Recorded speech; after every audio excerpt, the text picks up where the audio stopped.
Yo sé que suena extraño, pero durante 20 años fui la última persona en ver el rostro de tus seres queridos antes de que los enterraran. Mi nombre es Elena, y mi trabajo era preparar cuerpos en el Hospital San Gerardo de Monza. No era enfermera, no era médica. Yo era la persona que llegaba cuando ya no había nada más que hacer, cuando los doctores se lavaban las manos y se iban a casa. Yo era quien se quedaba con lo que quedaba.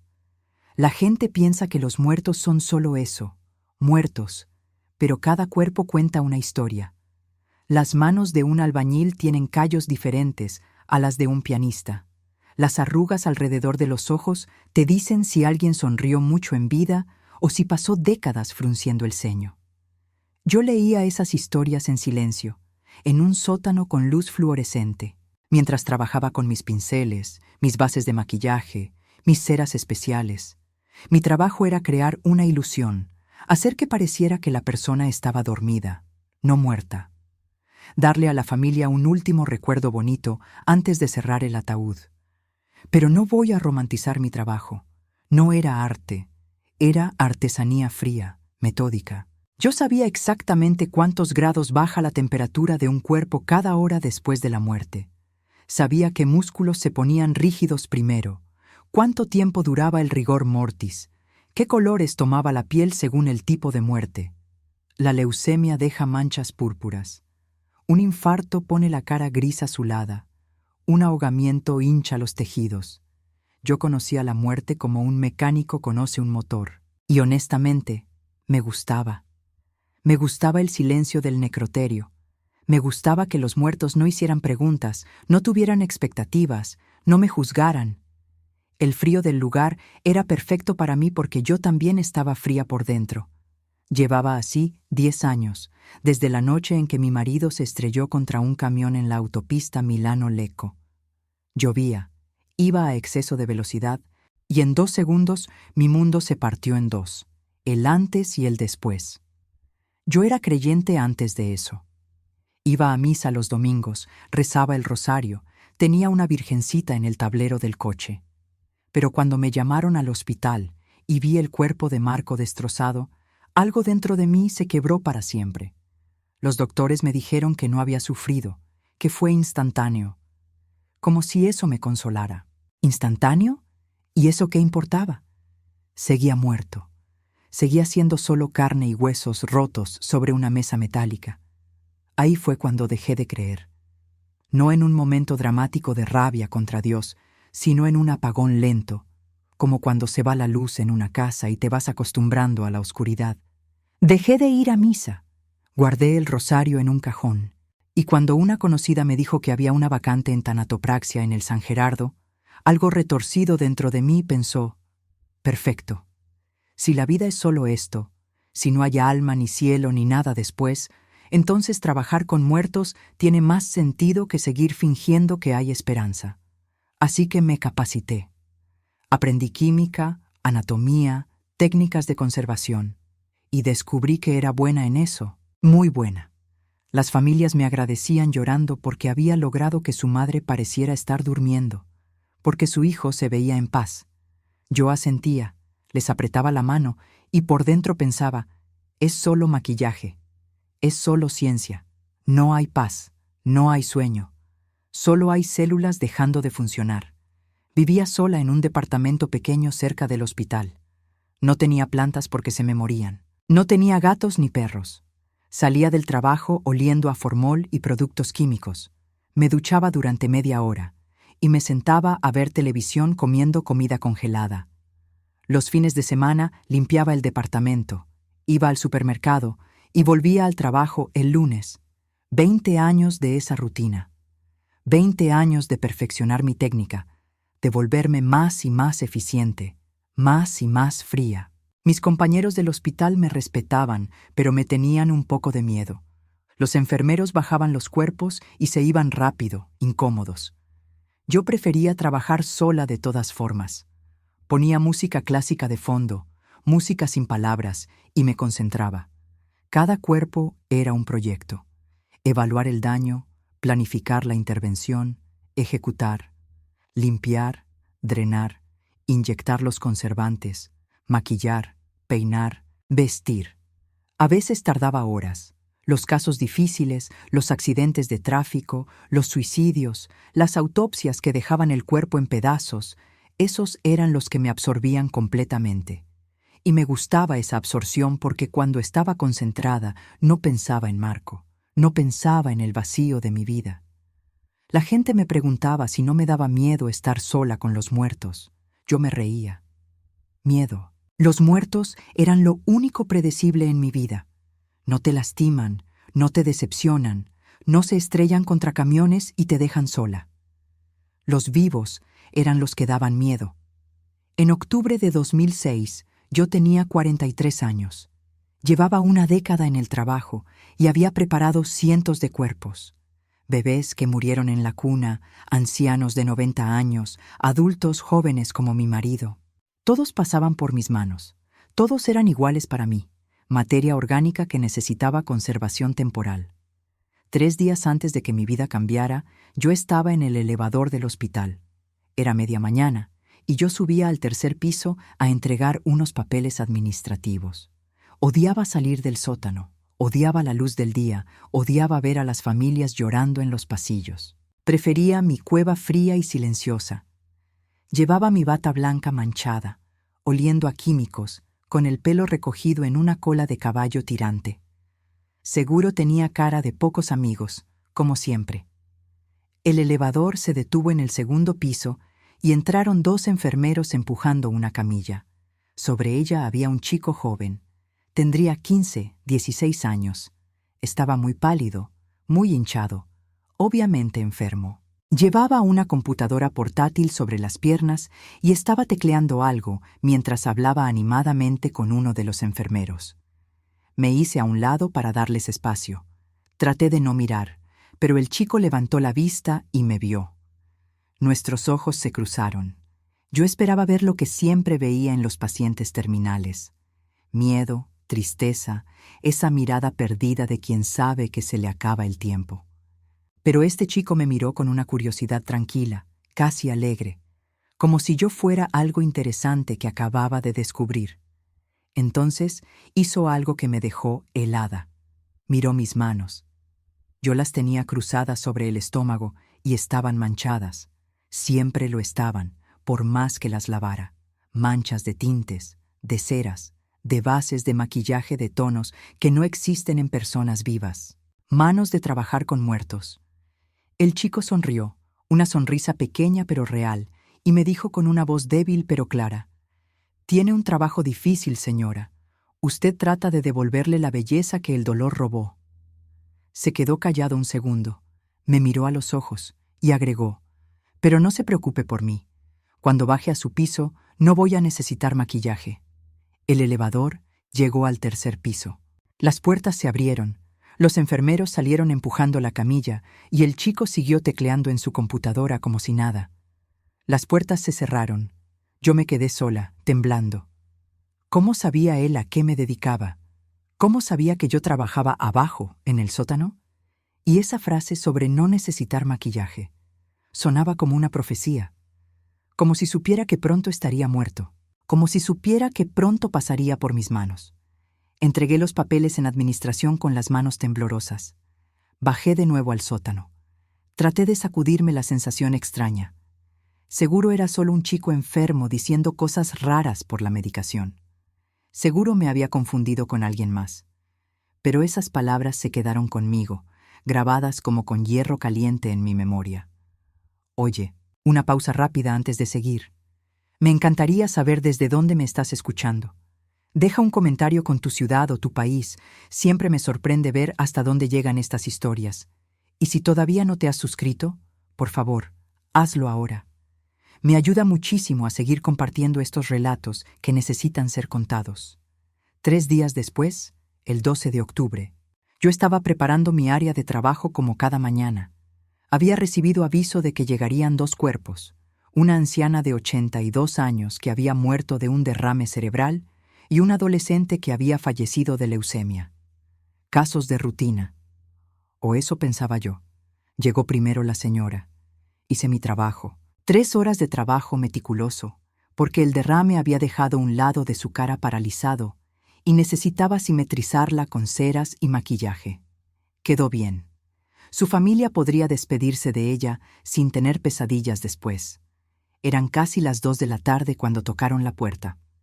2 camilleros que no conocía entraron rodando una camilla con un cuerpo cubierto por una sábana blanca. El más joven me extendió una carpeta. Carlo Acutis, 15 años, leucemia promielocítica aguda, falleció esta mañana a las 6:40. El nombre me golpeó como un puñetazo. Carlo, el chico del elevador, el que me había dicho que no necesitaría maquillaje. Asentí mecánicamente, firmé el recibo, y los camilleros se fueron. La puerta se cerró con un clic suave que resonó en el silencio de la sala. Me quedé mirando la camilla. El aire acondicionado zumbaba. La luz fluorescente parpadeaba un poco, como siempre hacía. Todo era normal, todo era rutinario, pero yo tenía un nudo en el estómago que no entendía.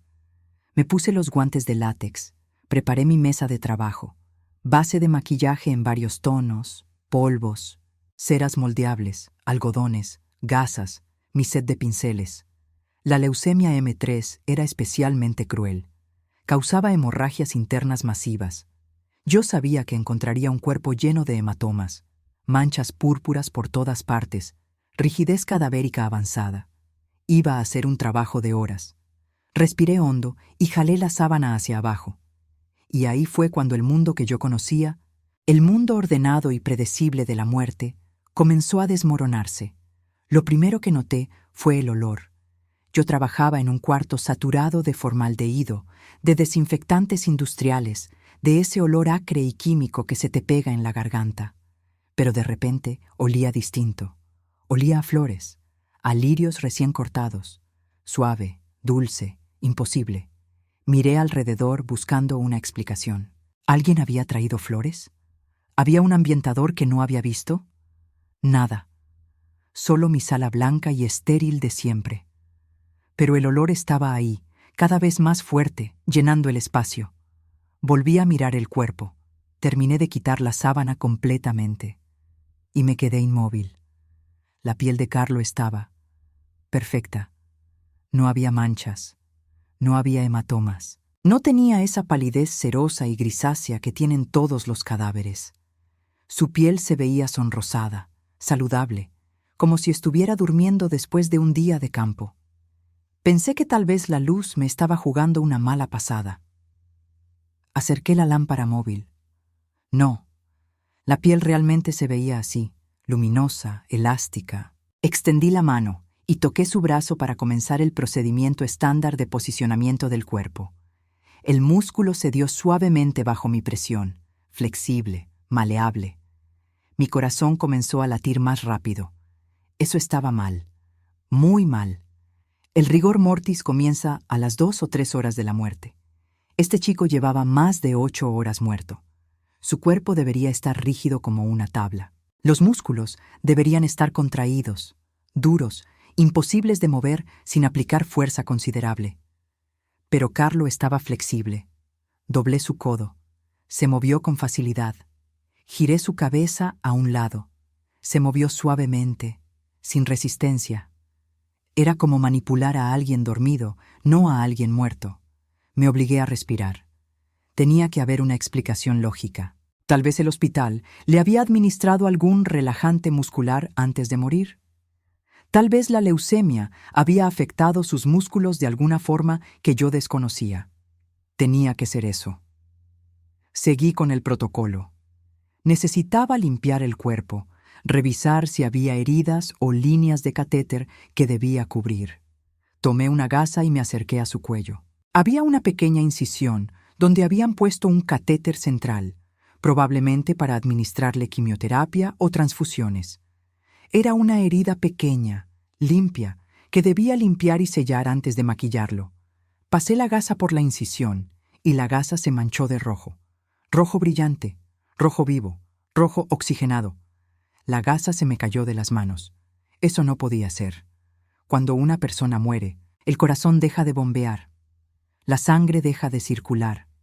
Se vuelve oscura, casi negra porque ya no está oxigenándose. Se coagula, se espesa. En 8 horas, la sangre de un cadáver es como jarabe oscuro. Nunca, jamás, es roja y brillante. Con las manos temblando, tomé otra gasa y volví a limpiar la herida. Más sangre roja, del color de la sangre fresca de alguien vivo. Me acerqué más. La herida misma se veía reciente, sin bordes secos ni decoloración. Se veía como una herida de hace horas, no de días. Sentí que me faltaba el aire. El cuarto se sentía más pequeño. Miré el reloj en la pared. Las 2:15 de la tarde. El reporte decía que había muerto a las 6:40 de la mañana. 8 horas y media. En 8 horas y media, un cuerpo ya muestra signos claros e inconfundibles de muerte. Pero este cuerpo... Hice algo que nunca había hecho en 20 años de trabajo. Algo completamente irracional. Busqué mi estetoscopio en el cajón y me acerqué a Carlo. Con manos temblorosas, coloqué el estetoscopio sobre su pecho. Silencio absoluto. No había latidos. El corazón estaba detenido. Por supuesto que estaba detenido. Los médicos lo habían declarado muerto. Yo estaba siendo ridícula. Pero entonces, mientras aún tenía el estetoscopio sobre su pecho, noté algo más. El pecho de Carlo estaba tibio. No frío como debería estar. Tibio. Quité el estetoscopio y puse mi mano directamente sobre su esternón. Calor. No el calor residual que a veces persiste 1 o 2 horas después de la muerte. No. Esto era calor de cuerpo vivo. La temperatura de alguien que duerme. En mi entrenamiento me habían enseñado que un cadáver pierde aproximadamente 1,5 grados de temperatura por hora. Después de 8 horas, este cuerpo debería estar 12 grados más frío que la temperatura corporal normal.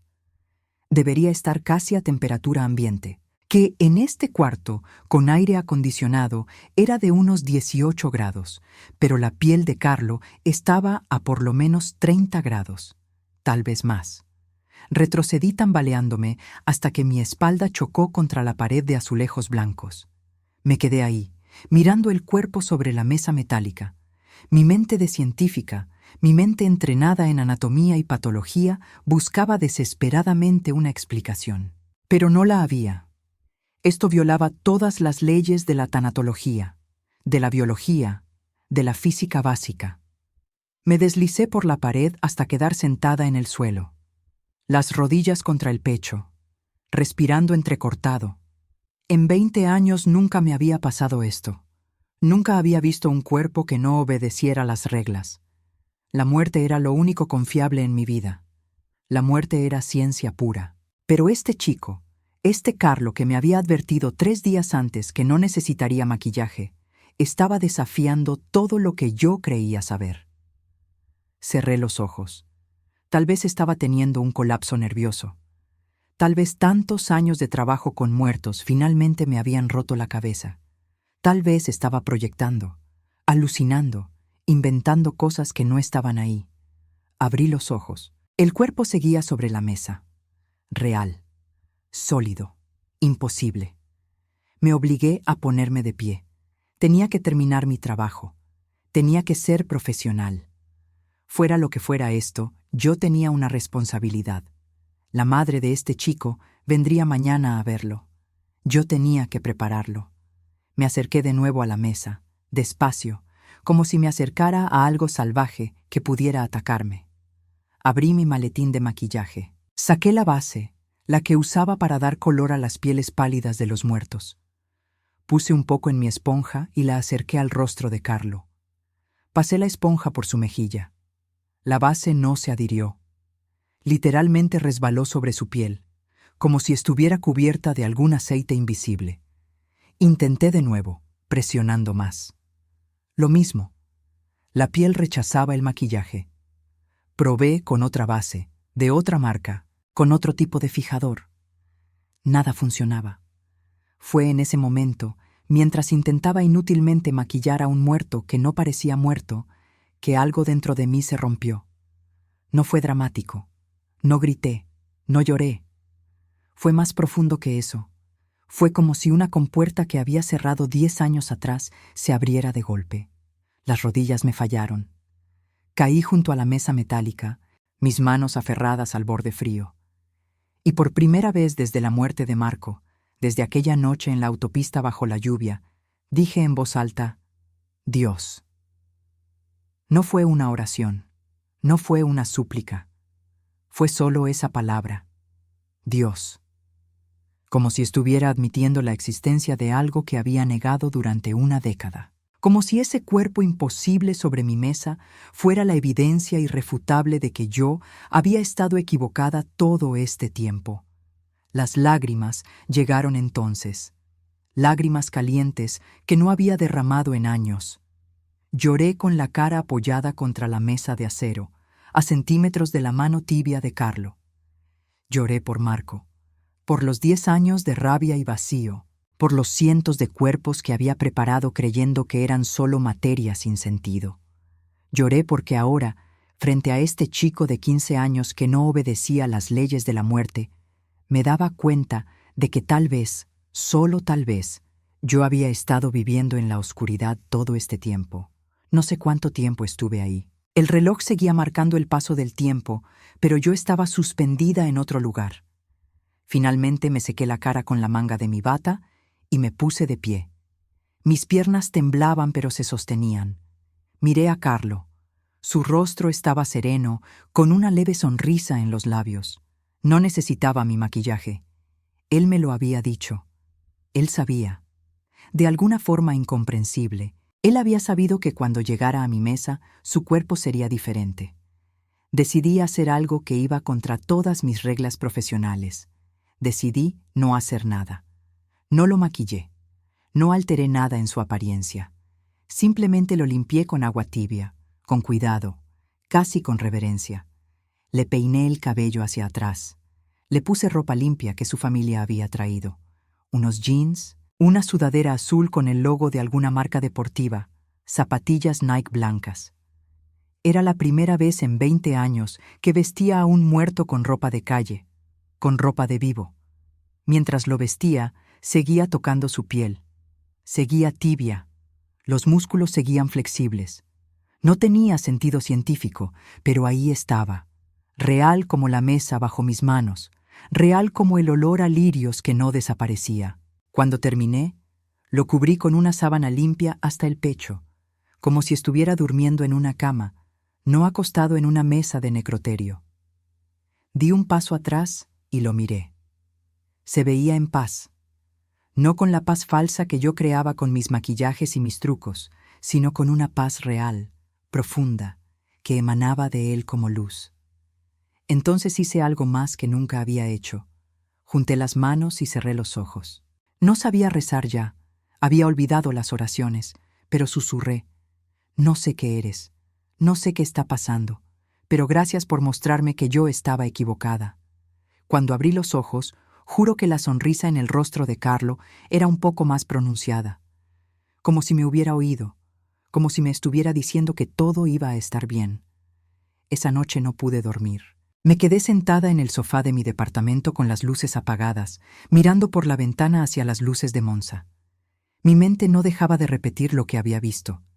El sangre roja, la piel tibia, la ausencia de rigor mortis, el rechazo al maquillaje y sobre todo esas palabras 3 días antes, no voy a necesitar maquillaje. Al día siguiente llegó la familia. La madre, Antonia, era una mujer elegante, de cabello oscuro, con los ojos rojos de tanto llorar, pero con una compostura admirable. Venía con el padre, Andrea, un hombre alto y serio que cargaba el dolor en los hombros encorvados. Los llevé a la sala de velación donde había colocado a Carlo. Antonia se acercó primero. Se quedó quieta un momento, mirando a su hijo. Entonces se cubrió la boca con una mano y las lágrimas empezaron a rodar por sus mejillas. Pero no eran solo lágrimas de tristeza. Había algo más en su expresión. Asombro, tal vez. Reconocimiento. «Se ve tan bien», susurró. «Se ve como si estuviera durmiendo, como si fuera a despertar en cualquier momento». Me miró a mí. «¿Usted hizo esto? ¿Usted lo preparó?» Asentí, incapaz de hablar. Es extraordinario. Parece vivo. Parece. Se quebró entonces, abrazando a su esposo. Gracias, gracias por cuidarlo así. Yo no les dije la verdad. No les dije que yo no había hecho nada, que Carlos se veía así por sí solo, que su cuerpo había rechazado todo intento mío de alterarlo porque no necesitaba alteración. Me limité a asentir y salí de la sala para darles privacidad. En los días siguientes, empecé a escuchar rumores. Los enfermeros que habían trasladado el cuerpo comentaban que el cuarto del necroterio olía a flores. Los trabajadores de la funeraria que recogieron a Carlo para llevarlo a la iglesia dijeron que el cuerpo pesaba menos de lo normal, como si estuviera lleno de aire. Un médico que había estado presente en el momento de la muerte me buscó en el pasillo una mañana y me preguntó en voz baja si yo había notado algo inusual. Yo dije que no. Él me miró largo rato y asintió, pero en sus ojos vi que él también había visto algo que no podía explicar. Durante la semana del funeral, mucha gente fue a ver a Carlo. Su cuerpo estuvo expuesto en la iglesia de Santa María Segreta en Milán durante días. Y cada persona que salía decía lo mismo. Parece que está durmiendo. ¿Se ve tan bien? Parece vivo. Yo fui una noche, sola, cuando no había nadie más. Entré a la iglesia por primera vez en 10 años.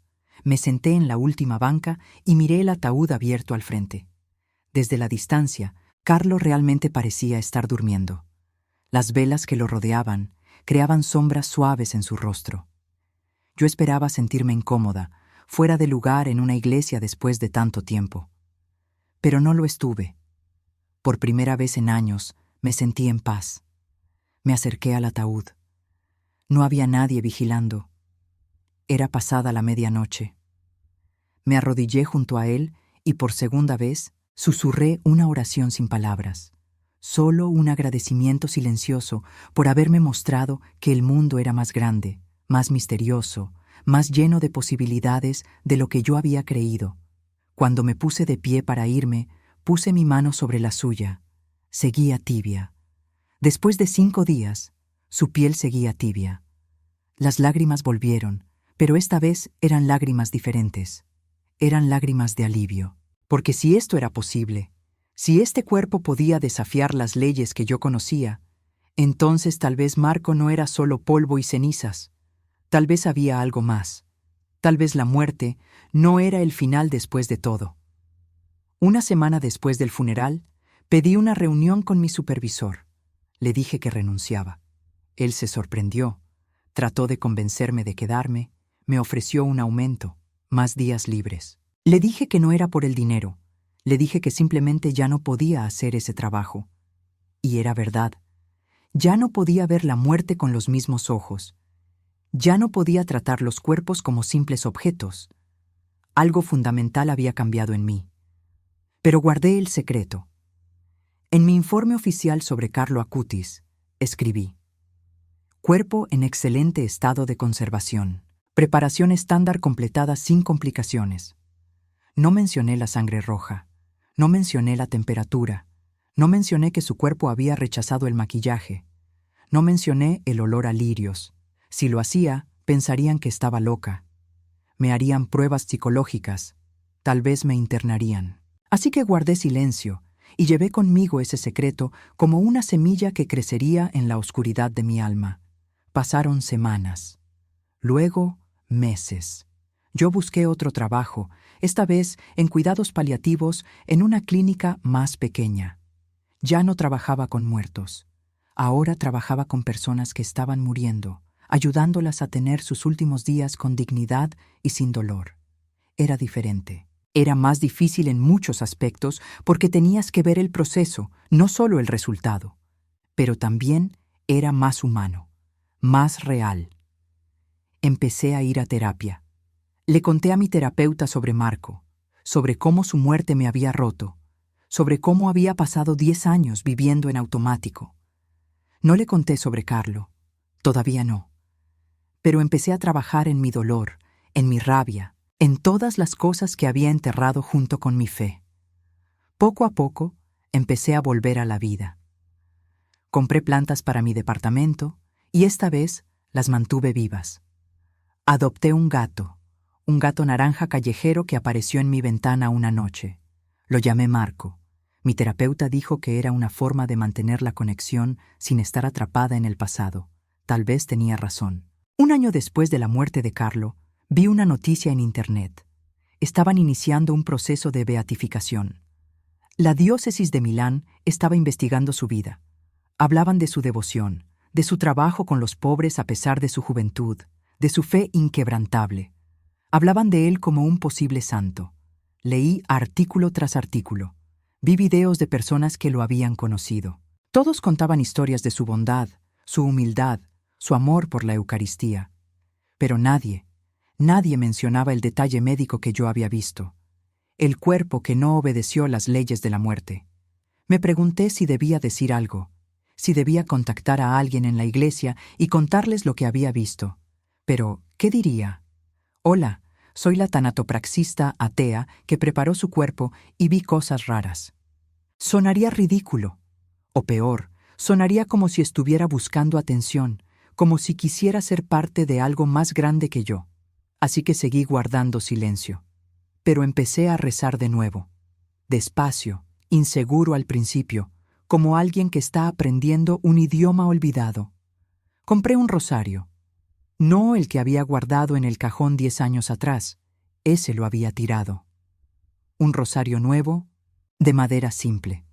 Y por las noches, después del trabajo, me sentaba con mi gato Marco en el regazo y pasaba las cuentas entre mis dedos. No siempre sabía qué decir. A veces solo decía, gracias. A veces decía, ayúdame a entender. A veces solo me quedaba en silencio, dejando que la paz del rosario me llenara.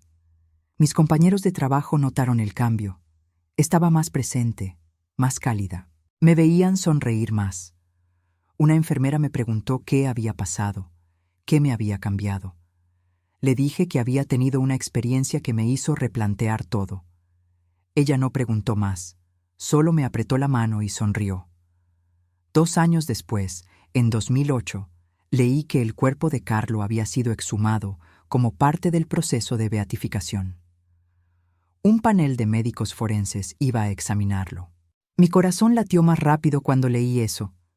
Pensé, ahora van a ver lo que yo vi, van a encontrar lo que yo encontré. Busqué los informes médicos cuando se publicaron. Usaban lenguaje técnico, palabras cuidadosas. Hablaban de conservación excepcional. Mencionaban que los órganos internos estaban en mejor estado de lo esperado para un cuerpo que llevaba 2 años enterrado. Pero no decían la verdad completa. No decían que era imposible. No decían que desafiaba todas las leyes conocidas. O tal vez sí lo estaban diciendo, pero con palabras diplomáticas. Palabras que no alarmarían a los escépticos, pero que dejarían la puerta abierta al misterio. En 2010 fui a ver su tumba. Estaba en el santuario de Nuestra Señora del Divino Amor en Roma, donde lo habían trasladado después de la exhumación. Era un lugar tranquilo, lleno de luz natural que entraba por ventanas altas. Había flores frescas por todas partes. Muchas personas rezaban frente a su tumba, especialmente jóvenes. Era extraño ver a adolescentes arrodillados en oración profunda, en una época donde la mayoría de los chicos de esa edad solo pensaban en sus teléfonos y videojuegos. Me arrodillé también, y por primera vez, en voz alta, le hablé directamente. Gracias, Carlo. Gracias por mostrarme que hay más. Gracias por no necesitar maquillaje. Gracias por ser la prueba que yo necesitaba. Una señora mayor que estaba rezando cerca de mí me escuchó. Me sonrió con lágrimas en los ojos y dijo, «Él toca muchos corazones, ¿verdad? Toca hasta los corazones que se creían muertos». Yo solo pude asentir porque si hablaba, me quebraría. Los años siguieron pasando. Yo seguí trabajando en cuidados paliativos. Vi a muchas personas morir, pero ya no era la misma persona que había sido antes. Ahora, cuando alguien estaba en sus últimas horas, le tomaba la mano y le susurraba que no tuviera miedo, que la muerte no era el final, que había algo más allá. Y lo decía con convicción porque yo había visto la prueba. Yo había tocado la prueba con mis propias manos. Algunas familias me preguntaban cómo podía estar tan segura, ¿Cómo podía hablar de la muerte con tanta paz? Yo les decía que había visto cosas en mi trabajo que no tenían explicación, cosas que me convencieron de que hay un misterio más grande de lo que podemos entender. No les daba detalles. El secreto seguía siendo mío, pero compartía la paz que ese secreto me había dado. En 2020 llegó la pandemia. Fue un tiempo oscuro para todos, especialmente para los que trabajábamos con la muerte. Los hospitales se llenaron. Los necroterios se llenaron. Mis antiguos colegas me llamaban exhaustos, traumatizados por la cantidad de cuerpos que tenían que procesar cada día. Yo agradecí en silencio haber dejado ese trabajo. No sé si hubiera podido soportar esa avalancha de muerte después de haber visto la vida en el cuerpo de Carlo, pero fue durante la pandemia que decidí que necesitaba contar mi historia. Vi tanta desesperación, tanto miedo a la muerte. Vi a personas morir solas, sin sus familias, conectadas a ventiladores. Vi el terror en los ojos de los pacientes cuando les daban el diagnóstico. Y pensé, yo tengo algo que podría darles esperanza.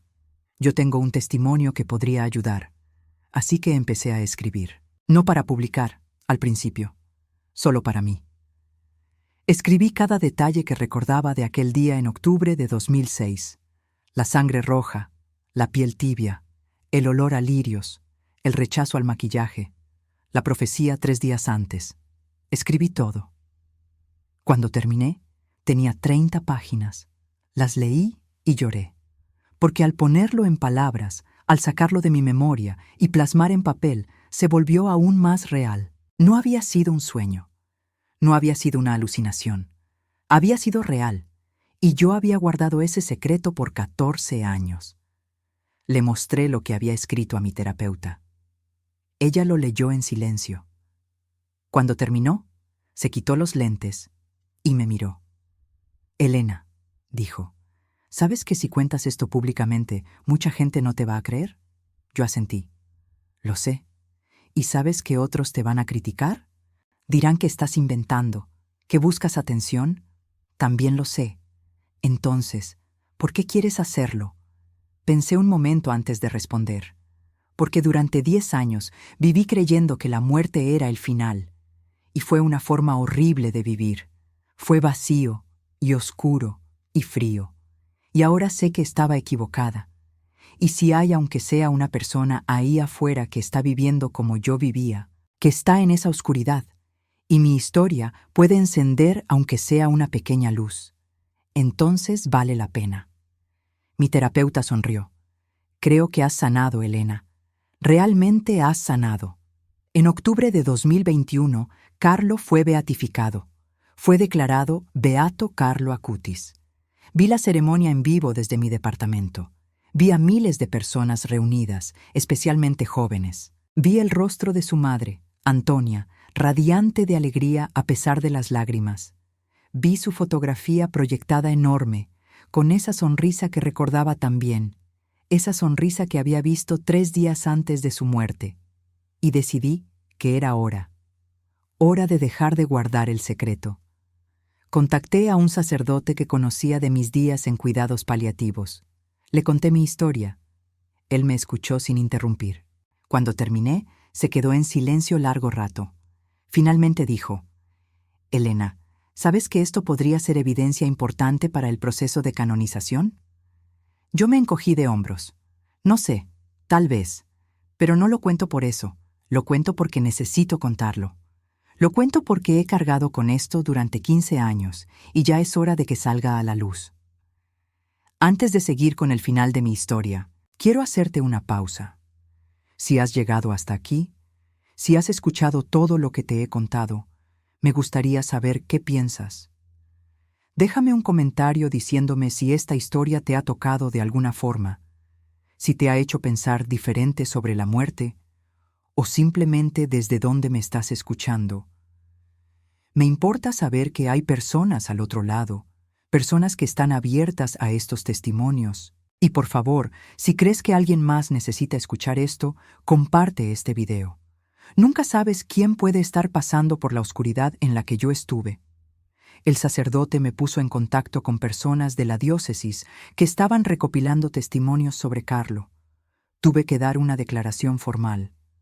Tuve que repetir mi historia una y otra vez a diferentes personas, doctores, teólogos, investigadores. Todos me hacían las mismas preguntas. ¿Estás segura de lo que viste? ¿No podría haber otra explicación? ¿No podrías haber estado confundida, estresada, equivocada? Y cada vez respondía lo mismo. Sí, estoy segura. Trabajé con cuerpos durante 20 años. Sé cómo se ve un cadáver. Sé cómo se siente un cadáver. Y esto no era normal. Esto no era explicable por la ciencia que yo conozco. Algunos me creyeron. Otros fueron más escépticos. Pero al final, mi testimonio quedó registrado. Está en algún archivo del Vaticano, supongo. Mi contribución a la historia de este joven santo.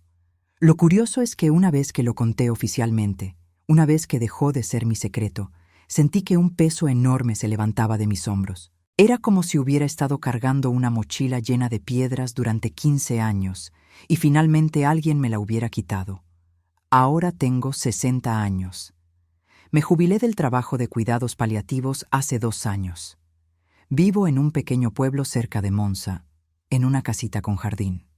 Tengo 3 gatos ahora, no solo a Marco.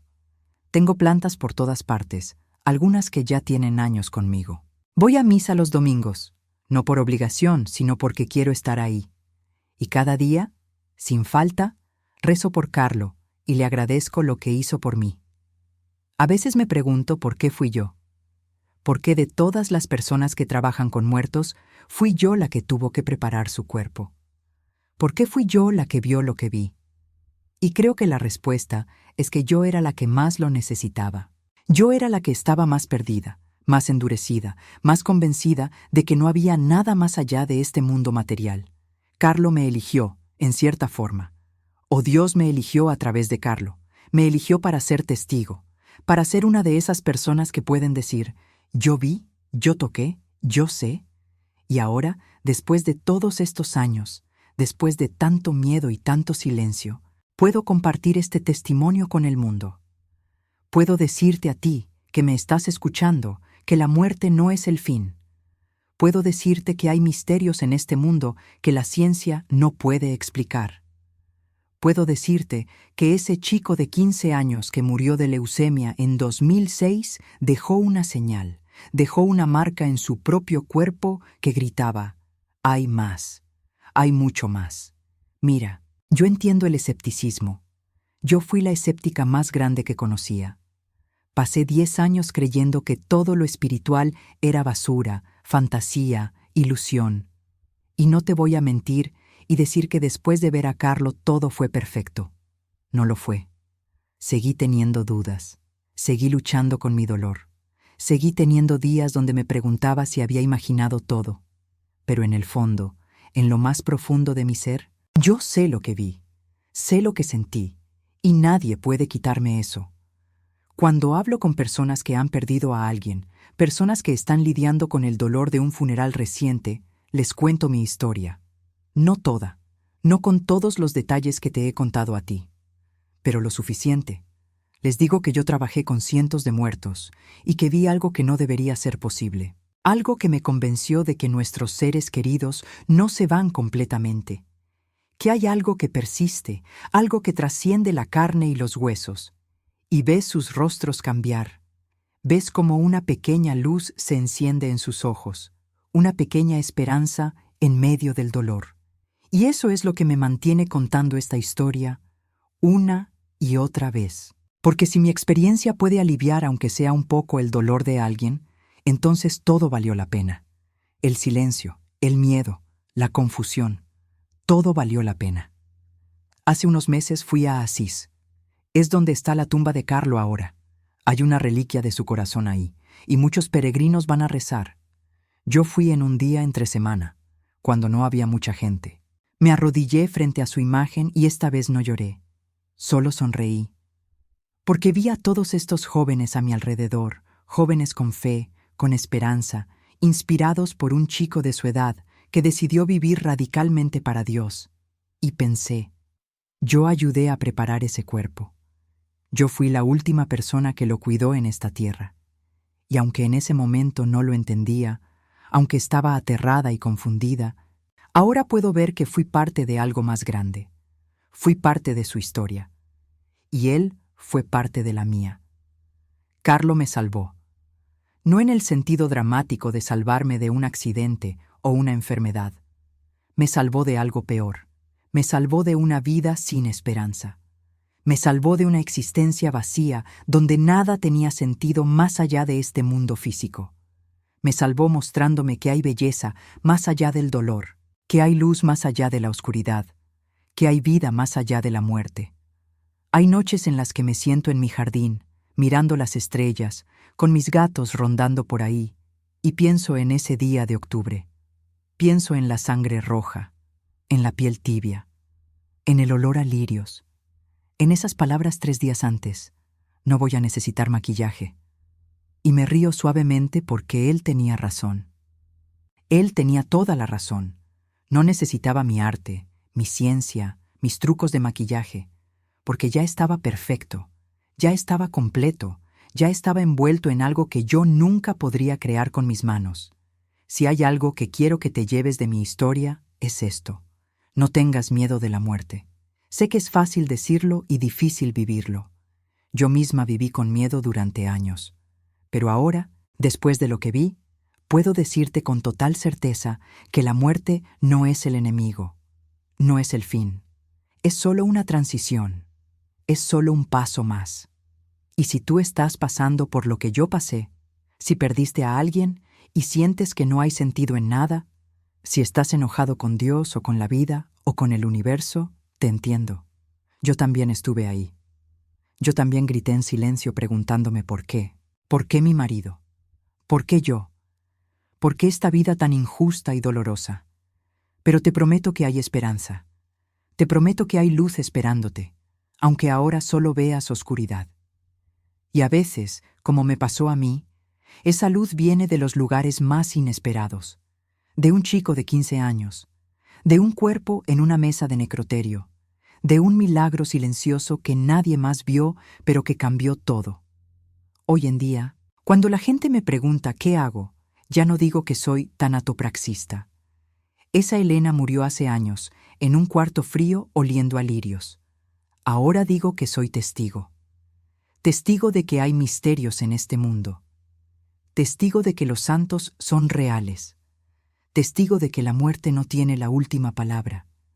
Y Carlo, ese beato joven que ahora es modelo para tantos, ese chico que programaba sitios web y jugaba videojuegos, y era normal en todos los sentidos, excepto en su fe extraordinaria, ese Carlo me sigue hablando, a través de los años, a través del recuerdo, a través de cada persona que me cuenta que su vida cambió por conocer su historia. Él me dijo que no necesitaría maquillaje, y cumplió. Pero hizo más que eso. Me mostró que yo tampoco necesitaba el maquillaje que había estado poniendo en mi alma por años. Las capas de cinismo, de dolor, de negación. Todo eso era mi propio maquillaje, mi propia forma de esconder la verdad. Y él me ayudó a quitármelo. Me ayudó a verme tal como soy, una mujer herida, sí, pero también una mujer amada. Una mujer que puede sanar, una mujer que puede esperar. Así que gracias por escucharme. Gracias por permitirme compartir este secreto que guardé durante tantos años. Sé que es una historia extraña, tal vez difícil de creer, pero es mi historia, es mi verdad, y es mi regalo para ti, para que sepas que no estás solo en tu dolor, en tu búsqueda, en tu confusión. Carlo me prometió algo ese día en el elevador y lo cumplió, y yo te prometo a ti ahora.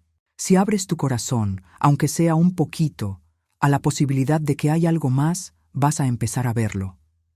En lugares inesperados, en momentos imposibles, en milagros silenciosos que solo tú puedes ver. Porque eso es lo que somos todos, testigos potenciales de lo divino. Todos tenemos la capacidad de ver las señales si estamos dispuestos a mirar. Y a veces, como yo aprendí, esas señales vienen cuando más las necesitamos, en los momentos más oscuros, a través de las personas menos esperadas. Mi historia con Carlo no terminó en aquel cuarto del necroterio. Sigue viva en mí cada día, en cómo trato a las personas, en cómo veo la muerte, en cómo vivo mi vida. Y ahora, al compartirla contigo, espero que también se vuelva parte de tu historia, parte de tu esperanza, parte de tu luz, porque al final eso es lo que somos, historias entrelazadas, vidas que se tocan y se transforman mutuamente. Y Carlo, desde su brevedad de 15 años, sigue tocando vidas, sigue transformando corazones, sigue siendo, como era su deseo, una escalera hacia el cielo. Y yo, la tanatopraxista cínica que se convirtió en creyente, ahora soy parte de esa escalera. Un peldaño pequeño, tal vez, pero un peldaño firme. Y tú también puedes serlo, todos podemos serlo. Así que lleva contigo este mensaje. La muerte no gana, el amor gana, la luz gana, y aquellos que vivieron amando, aquellos que vivieron brillando, siguen con nosotros. En maneras que a veces son invisibles pero siempre reales. En maneras que desafían la ciencia pero confirman lo más profundo del corazón humano, que fuimos hechos para algo más grande que este mundo material, que fuimos hechos para la eternidad. Y Carlo, el beato joven del siglo XXI, me lo demostró con su cuerpo imposible, con su profecía cumplida, con su presencia que sigue tocando millones de vidas, incluida la mía. Esa es mi historia. Ese es mi testimonio. Ese es mi regalo para ti. Tómalo, guárdalo, compártelo si sientes que alguien lo necesita, porque las historias de esperanza nunca deben guardarse en silencio. Deben volar, deben llegar lejos, deben encender luces en la oscuridad. Y quién sabe, tal vez tú también tengas tu propia historia de luz esperándote, tu propio encuentro con lo divino, tu propia señal de que hay más. Solo mantén los ojos abiertos y el corazón también.